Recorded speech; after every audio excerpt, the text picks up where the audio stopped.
maybe I can actually do this, then that inner critic pops in your head and you're like, wait a second, maybe I can't.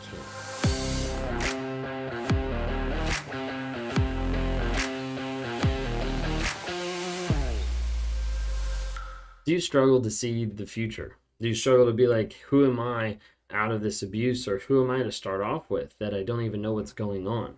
A lot of times when you've been within trauma and you've either grown up in that, or you've been through that with a partner or in a job or whatever it might be, people struggle to be able to figure out that idea of the future and what's actually happening. I want to be able to share a little bit with you about The Narcissist in Your Life by Julie Hall, and it talks about the aspect of how to process your foreshortened sense of the future. And this touches base on like a symptom of CPTSD and like how it actually affects, and also gives some ideas. So I want to be able to share a little bit over here. People who experience trauma often internalize feelings of insecurity and hopelessness about life and their own survival. Children from narcissistic families, particularly ones who were routinely devalued, may carry the sense that their life is precarious and their future is somehow unimaginable, impossible, or doomed. The feeling may be a vague sense that you will die young or not experience a normal lifetime that most people do, more or less, take for granted. Or it may be a feeling of impending death. Growing up, you may have difficulty seeing yourself as an adult, reaching normal milestones in which having a home, committed relationships, job, career, family, without even consciously realizing it. You might have believed you were unworthy of or somehow incapable of those things. As an adult, you may carry the persistent belief that your life will be cut short, that things you hope for or you dare to hope for are not possible for you. When other people talk of the future, you may feel a sense of disassociation from your own and marvel at those who have confidence in having full, stable lives. Your foreshortened sense of your own future is a symptom of CPTSD that comes from the direct or implied messages in your family, such as the following. So listen up real quick. I want to see if some of these resonate with you. We're going to talk about them real quick and then also give you some ideas to be able to help work on healing this process and help build that confidence back. All right. First one, your life is unimportant or worthless. There's little or no hope and support for you in the world. You can't function on your own. You feel like you're incapable of having a normal, healthy, or a good life. You can't do what most people do. You'll never be able to hold down a job. No one will ever want or love you. You don't deserve good things. It's wrong, selfish, foolish, dangerous to have goals for yourself. You're a part of an underclass of the undeserving. You aren't smart, attractive, lovable enough to expect happiness or success. You're destined to screw up your life. Your family will undermine or destroy anything good in your life. Everyone in your family is a mess, and you are too. You can never overcome your past. Messages like these are devastating to a young person starting out on life, or a person that's been with a narcissist oftentimes will believe a lot of these things. As I was reading through that, is there some of those that you resonate with or that connects with you of like, wow, like that's something I struggle with?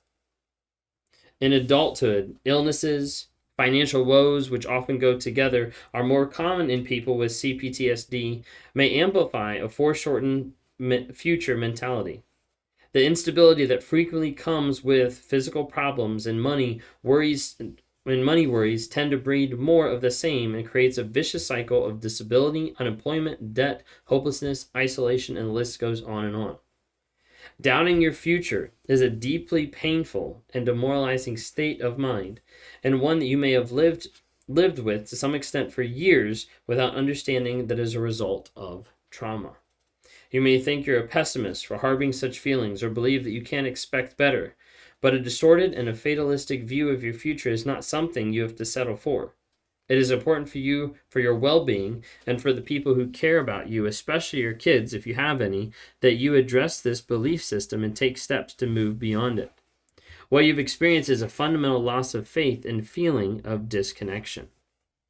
A lot of times these are some of the thoughts and feelings that people struggle with when they're going through the aspect of CPTSD.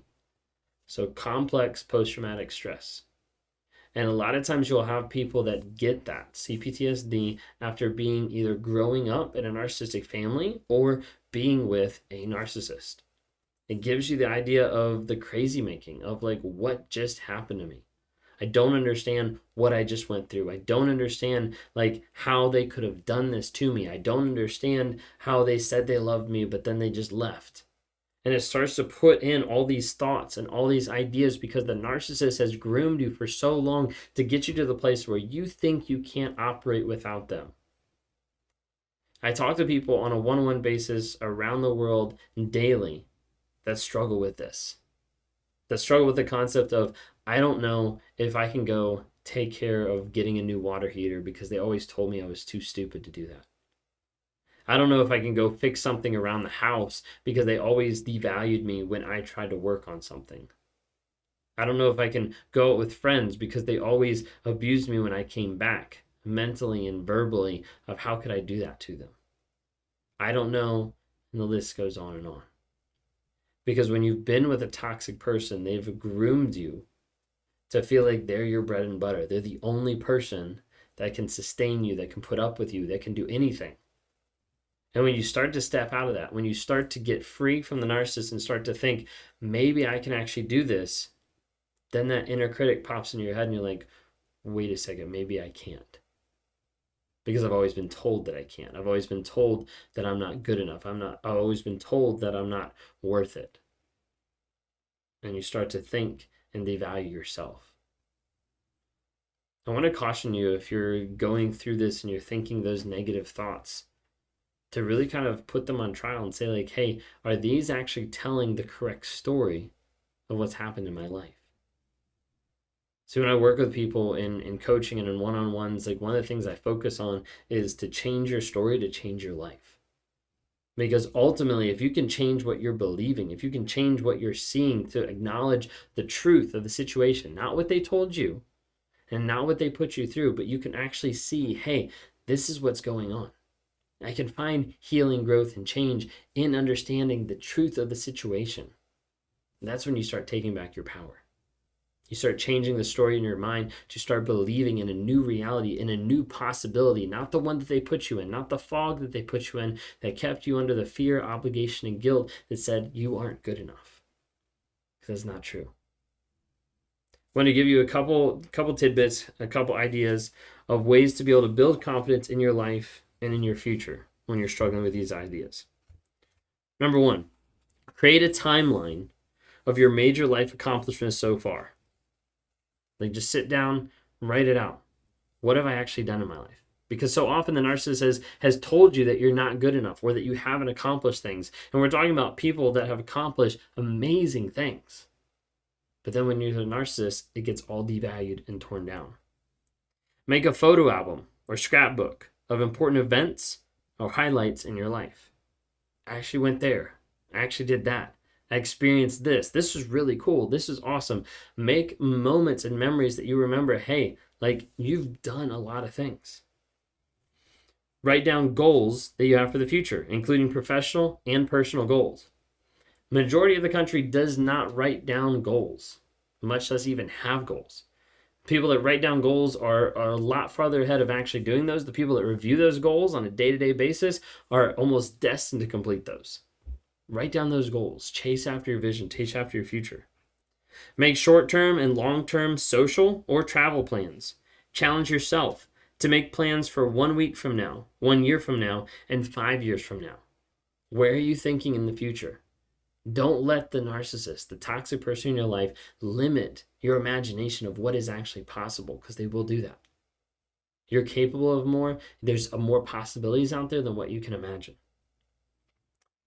Read inspirational quotes and stories about people who overcome hardship.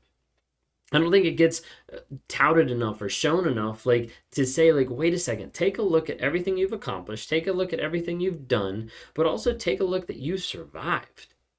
You've gotten through a crazy relationship that is geared to make you crazy.